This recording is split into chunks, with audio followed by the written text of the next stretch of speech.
গত কয়েকদিন আগে প্রাইমারির পরীক্ষা দিতে গিয়েছিলাম। পরীক্ষার হলে প্রবেশের আগে 20 লাখ 25 লাখ 27 লাখ করে অলরেডি কন্ট্যাক্ট হয়ে গেছে। এই কন্ট্যাক্ট যারা করেছে তারা আল্লাহর ভাষায় প্রকৃত মানুষ হতে পারে নাই। খোঁজ নিয়ে দেখেন তারা রবের নামে শিক্ষা অর্জন করে নাই। কার নামে শিক্ষা অর্জন করে নাই? রবের নামে। সম্মানিত হাজিরিন, এজন্য রবের নামে শিক্ষা যদি শুরু করি, কোথায় আছে? কোরআনে আছে। কোথায় আছে? এবার কথা হলো, হুজুর আপনি তো খুব ভালো কথা বললেন, রবের নামে শিক্ষা অর্জন করতে হবে। তাহলে মেডিকেল কলেজ, ইঞ্জিনিয়ারিং বিশ্ববিদ্যালয়, পাবলিক বিশ্ববিদ্যালয় এগুলো সব করা বাদ দিয়ে ছোট বড় মাঝারি বয়সের বৃদ্ধ বৃদ্ধা সবাই মাদ্রাসায় ভর্তি হয়ে যায় না, এমনটা নয়। জীবনের শুরুতে লাইকে ভ্যাকসিন হিসাবে, টিকা হিসাবে কোরআনের শিক্ষা অর্জন করতে হবে। কারণ রাসূল বলেছেন, তালাবুল ইলমি ফারিদাতুন আলা কুল্লি মুসলিম ওয়া মুসলিমা। মুসলমান নর নারী সবার উপর ইলমের শিক্ষা করা কি ফরজ। ফরজটা যদি অর্জন করতে পারি, কোরআনের ভ্যাকসিন আমাদের দিলে দেওয়া হবে। আর ভ্যাকসিন কি ছোটবেলায় দেয় না বুড়া হলে দেয়? বোঝেন নাই কথা? পোলিও টিকা বা অন্যান্য টিকা ছোট বাচ্চাদের দেয় না? এগুলো কি বুড়া হলে দেয়? কোরআন নামক ভ্যাকসিন যদি আমরা জীবনের শুরুতে দিতে পারি, জীবনের শুরুতে কোরআন নামক ভ্যাকসিন যদি আমরা দিতে পারি, তাহলে এই ব্যক্তি ডাক্তার হবে, ইঞ্জিনিয়ার হবে, মেডিকেল সায়েন্টিস্ট হবে, পিএইচডি ডিগ্রি হোল্ডার হবে। কিন্তু নাস্তিক কখন হবে? কথা বোঝা যায়? বুঝতে কি সমস্যা হয়? কথাগুলো মনে রাখতে হবে। আমি আমার জীবনকে সুন্দরভাবে পরিচালনা করতে হলে, পরিচালিত করতে হলে এই কথাগুলো আমার পাথেও গাইডেন্স হিসেবে থাকবে ইনশাআল্লাহ। সম্মানিত হাজিরিন, এবার আছে রবের নামে যারা শিক্ষা অর্জন করে তাদেরকে তলবে ইলম বলা হয়। কি বলা হয়? কথা বলে নাকি? কি বলা হয়? মাদ্রাসার ছাত্র, তোমরা কথা বলো না? যারা কোরআন হাদিস শিখে তাদের কি বলা হয়? তলবে ইলম। কি বলা হয়? তলবে ইলমের ব্যাপারে আল্লাহ রাব্বুল আলামিন বলেন, আলেমদের ব্যাপারে বলেন, হাল ইয়াস্তাবিল্লাযীনা ইয়া'লামুনা ওয়াল্লাযীনা লা ইয়া'লামুন ইন্নামা ইয়াতাযাক্কারু উলুল আলবাব। ও পৃথিবীর মানুষেরা, আল্লাহ রাব্বুল আলামিন প্রশ্ন করে বলেন, যারা জ্ঞান অর্জন করেছে আর যারা জ্ঞান অর্জন করে নাই। সোজা কথায় জ্ঞানী আর মূর্খ, শিক্ষিত আর মূর্খ কি কখনো সমান হতে পারে? সমান হতে পারে? এখানে একটা বিষয় খেয়াল রাখতে হবে, কোরআনে যে জ্ঞানের কথা বলা হয়েছে, এই জ্ঞান আমভাবে পৃথিবীর সব জ্ঞান নয়, একমাত্র কোরআনের জ্ঞানকে এখানে বোঝানো হয়েছে। ইলমে নাফে যাকে আমরা বলি, উপকারী জ্ঞান, এই জ্ঞানকে বোঝানো হয়েছে। জ্ঞান তো পৃথিবীতে অনেক রয়েছে। চোরের চুরি বিদ্যা একটা বিদ্যা, ঠিক কিনা? বলেন নাই কথা? ডাকাতের ডাকাতি বিদ্যা, সেটাও একটা বিদ্যা, কিন্তু সেই বিদ্যা কি উপকারে আসে? উপকারে আসে? বড় বড় শিক্ষিত হয়ে ফাইলে কলমের খোঁচা দিয়ে লাখ লাখ টাকা ঘুষ নেয়, এটা কি উপকারী বিদ্যা না ক্ষতিকারক?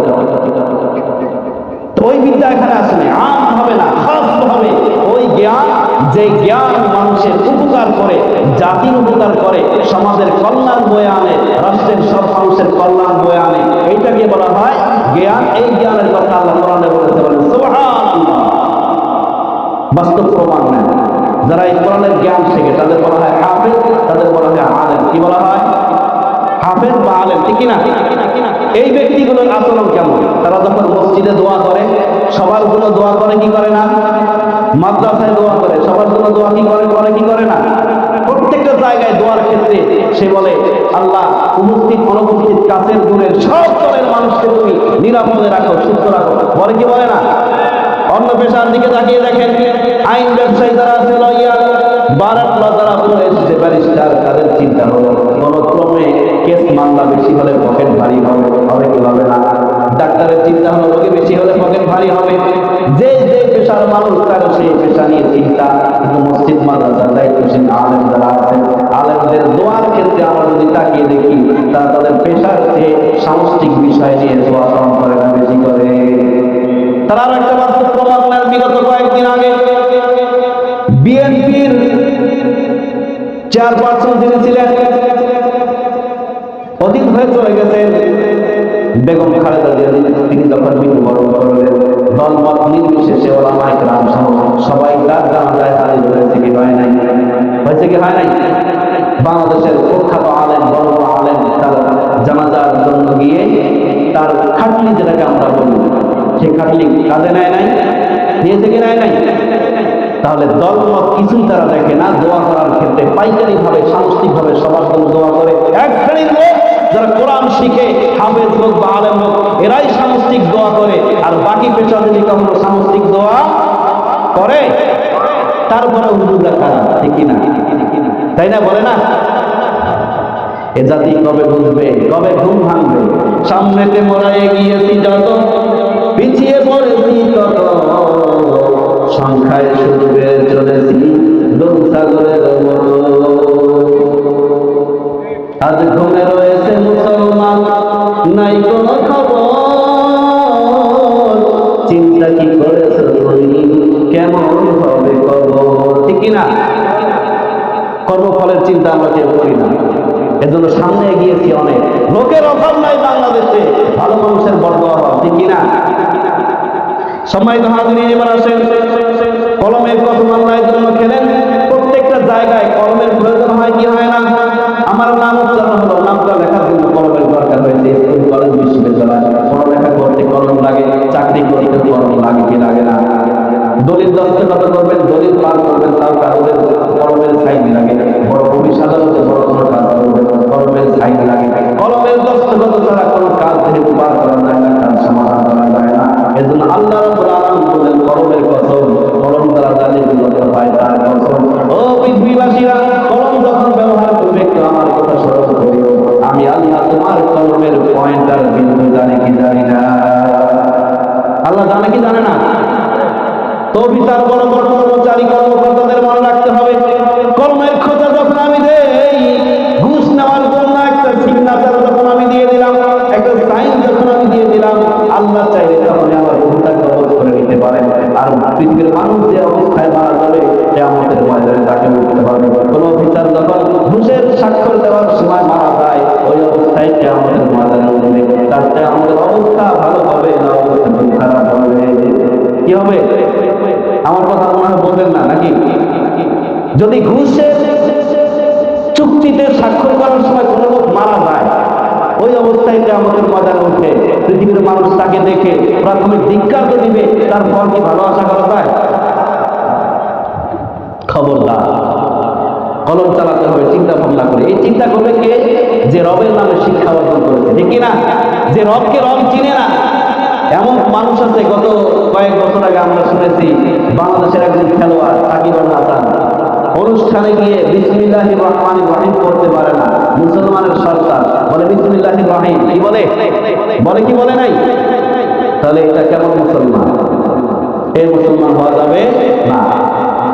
সম্মানিত হাজিরিন, এবার আসেন আরো কিছু সংখ্যক মানুষ রয়েছে যারা মাদ্রাসায় পড়ালেখা করেই পড়া শেষ করে দেয়, আর পড়া করতে চায় না। হাফেজ হওয়ার পরে পড়া বন্ধ করে দিয়ে মাদ্রাসা নিয়ে নিজে হুজুর হয়ে যায়। তাদের ব্যাপারে আমার কথা, তাদের ব্যাপারে আল্লাহ রাব্বুল আলামিন বলেন আফালা ইয়াতাদাব্বারুনাল কুরআন আম আলা কুলুবিন আকফালুহা।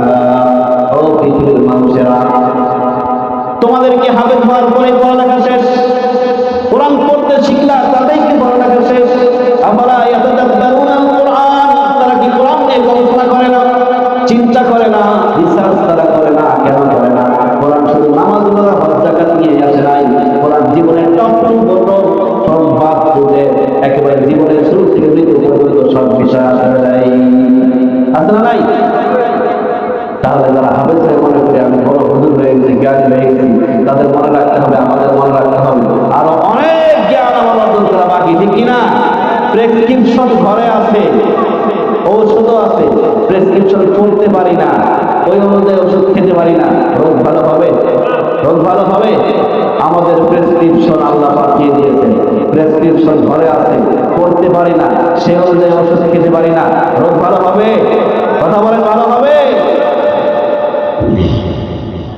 এজন্য কোরআন নিয়ে গবেষণা করতে হবে। কোরআন মেডিকেল সায়েন্সের কথা বলেছে, পলিটিক্যাল সায়েন্সের কথা বলেছে, সোশ্যাল সায়েন্সের কথা বলেছে, অ্যাস্ট্রোলজির কথা বলেছে। প্রত্যেকটা বিষয়ে কোরআনে আছে না নাই? ডক্টর মরিস বুকাইলি একজন খ্রিস্টান মানুষ, তিনি কোরআনকে ভুল ধরার জন্য একটু চেষ্টা করেন যে পৃথিবীতে একটাই পাওয়ারফুল কোরআন, একটা একটাই পাওয়ারফুল কিতাব যার নাম হলো কোরআন। এই কোরআনে যদি আমি একটু ভুল করতে পারি, সুপার হিরো হয়ে যাব। কি হয়ে যাব? Super hero. তো এই সুপার হিরো হওয়ার জন্য কোরআন পড়তে শুরু করলো। ইংরেজি অনুবাদ কোরআন শরীফ কি বলতে শুরু করলো? ইংরেজি অনুবাদ করে কিছু ভুল পেয়ে গেল। শিক্ষিত মানুষ চিন্তা করলো এটা কোরআনের ভুল নাও হতে পারে, অনুবাদকের ট্রান্সলেটর যিনি আছেন তার ভুল হতে পারে। তো তিনি এবার কোরআন শরীফের জ্ঞান, আরবি জ্ঞান শিখলেন। কি শিখলেন? মিশরের আল আজহার বিশ্ববিদ্যালয়, আমাদের মিজানুর রহমান আজহারি ভাই যেখানে পড়েছেন, সেখানে আরবি গ্রামার পড়ে, আরবি শিখে ডক্টরেট ডিগ্রি লাভ করে এবার কোরআন পড়তে শুরু করলেন। কথা কি বুঝতে পারতেছেন? সম্মানিত হাজিরিন, ডক্টর মরিস বুখারী ডাক দিয়ে বলেন, ও পৃথিবীর মানুষেরা, আমি মরিস বুখারী কোরআনে ভুল ধরার জন্য কোরআন পড়তে শুরু করলাম, ইংরেজি অনুবাদ পড়তে শুরু করলাম। অনুবাদ পড়তে পড়তে কিছুটা ভুল পেয়ে গেলাম। আমি চিন্তা করলাম এটা ইংরেজি অনুবাদকের ভুল হতে পারে, কোরআনের ভাষা আরবি